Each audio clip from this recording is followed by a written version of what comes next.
major U.S. government study on rats finds a link between cell phones and cancer. Very first government study linking the radiation from cell phones to cancer. 2-decade, $30 million federal study out today found there is some evidence of a link between cell phone radiation and brain cancer. Professor, what is the NDP? I've heard that study several times. NDP is what? So it's a $25 million study on rats and mice that was supposed to demonstrate that there were no effects of radiation below thermal. And in fact, it demonstrated exactly the opposite. And it follows on the heels of two major studies on animals that said exactly the same thing. And that study was designed perfectly to make sure that it cannot be challenged, that there will not be any doubt. That's why it took them 14 years. That's how they prevented discussion of health. And why do they want to prevent discussion of health if there's no problem with health? Simply put, FCC is completely unprepared, unable, and possibly unwilling to oversee 5G for safety, even as it barrels toward us. They are falling back on tired definitions and panaceas long since disproven by science. To make matters worse, recent FCC rulings and numerous industry-friendly bills passed at state and federal levels between 2016 and 2018 removed the last vestiges of local and state review over infrastructure siting, just when we need it the most. When those first studies were performed years and years ago, nobody knew about the importance of the microbiome, the role of the microbiome and the immune system, and even less the role of the microbiota inside our brains, that is, the microbes that are normally resident inside our brains, whose influence on brain function is nothing but immense. And you may think, well, who cares about the microbes? The less microbes we have, the better it is. Well, we know by now that this is not absolutely the case, because microbes are truly essential for the development and function of all our organs and systems. Our immune system is based on the microbes we have in our gut. And our brain also has microbes that influence its function. In tests, it's been found things like mold. If you grow mold inside a Faraday cage, it'll grow one way, and then even if the electromagnetic fields are around, take the Faraday cage away and some sort of 600 biotoxins are developed within the mold because of the effects of the EMFs upon it. Electromagnetic fields, even of weak quality, have an effect upon our microbiome, which is really essential to our whole being. This is going to eviscerate microbial DNA inside human beings, which is our effective operating system, number one. So it may not impact human DNA in laboratory experiments right now, and they're saying it doesn't impact human DNA. But given that human DNA is less than 1% of the cellular DNA in the human body, the rest of the cellular DNA is microbial, and we know that this will eviscerate microbial DNA. So we're talking about a takedown of the operating system of human beings. Exactly. I couldn't have put it better myself.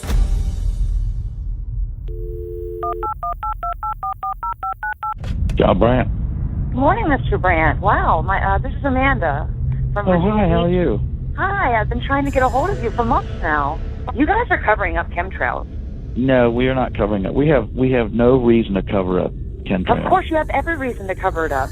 Every reason. It's called losing your job. What reasons would that be? Oh, well, you personally, you would lose your job if you were to reveal anything to me, and it's probably unsafe for you to even be speaking about this, considering the types of individuals you work for. It's not unsafe. It is unsafe. There's no problem with us talking on, you're a citizen, you're making a complaint. Oh, Lord, have mercy on myself. It's a complaint in an area that we don't have authority to regulate.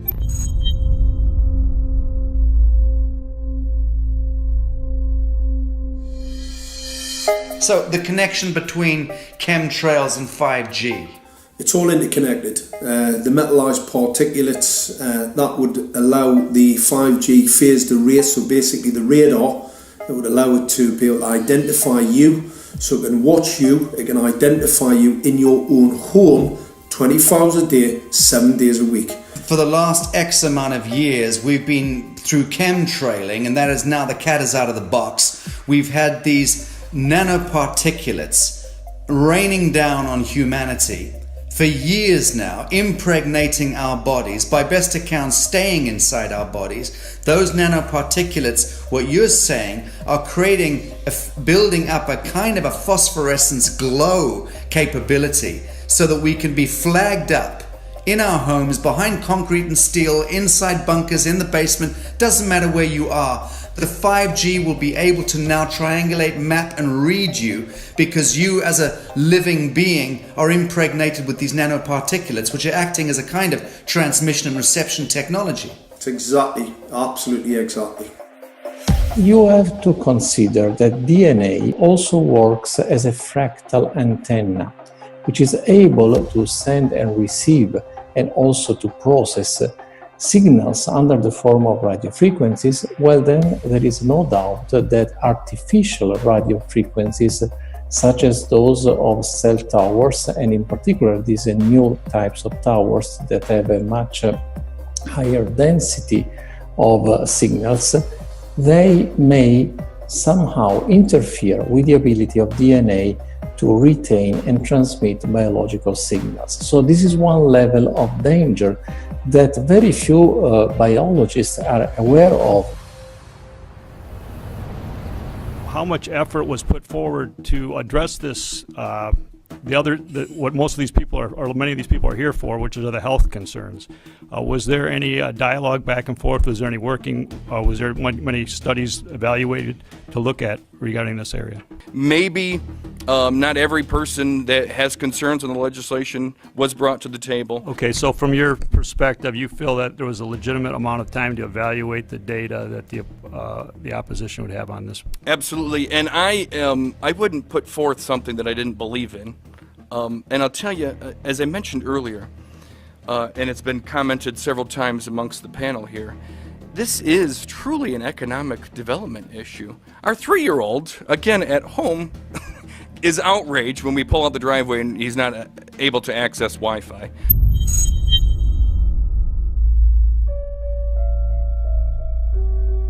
I think anyone who puts Wi-Fi into a school should be locked up for the rest of their life.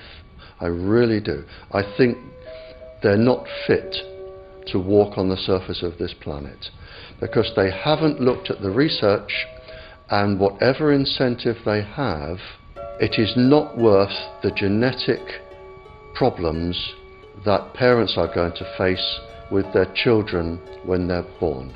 France has banned Wi-Fi in nursery schools and put warnings out for regular schools because they're finding there's impaired learning capacity in children when they're around Wi-Fi. And they have to put up warning signs where they put Wi-Fi transmitters.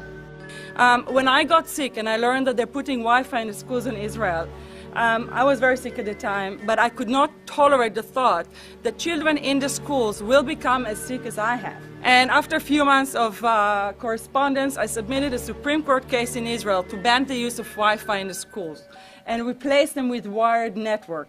The 4 top diseases that kill our children, our young adults right now, are brain tumors, thyroid cancer, testis cancer, rectal cancer, everywhere we put our cell phones. And a lot of our children are sick and they're being misdiagnosed and mistreated because the wireless industry has put billions and billions of dollars in the past 30 years to mislead the public as to the health effects and keep the public uninformed. We are performing an experiment on children. We are exposing children to microwave radiation for 6 hours during every school day. We have had absolutely no studies looking at the long-term effects of this radiation on young people or even on adults. A considerable amount of research shows that developing brains and bodies of children are much more affected than adults. And there are clear indications of a link between increased electromagnetic fields and autism spectrum disorders. We took 10 autistic children and went back to the sleeping location where the mother was when she was pregnant with that child and compared it with the sleeping location of a mother that gave birth to healthy children. We had 10 mothers in that group, 10 mothers in this group, and in the group of the autistic children we found that the measurements that we got for the microwave exposure was elevated compared to the group of children that were normal. the fetus is affected, the exposure to man-made electromagnetic fields has become the first factor that could be isolated ever in autism that could predict autism. The fifth generation of wireless technology, or 5G as it's being rolled out worldwide without safety testing. Let me say that again, without safety testing. And how we've got scientists and doctors and environmental organizers saying, stop this. Because in terms of the effects of wireless radiation, the science is in. Wireless radiation can lead to cancerous heart tumors, brain tumors, DNA damage. Wireless radiation is linked to infertility, to autism, Alzheimer's, and more. And guess what? All the effects that I just listed, those are some of the effects that are known according to the technology that's being seen today. First of all, you have to know that we know that the other EMFs that we're exposed to are already known to be health risks. And basically that 5G, because of the frequency that's going to be used and because of the extraordinarily high pulsation levels that will be used, is a much bigger threat to our health than the things that we already have, which are very substantial threats to our health. We're not just talking about the intensity. We're talking about the frequency and the very high level of pulsations. There's a huge literature which shows that pulsed EMFs, EMFs that pulse up and down very rapidly, are in most cases much more biologically active than our non-pulsed EMFs. Every single wireless communication device communicates via pulsations, but the industry completely ignores this issue.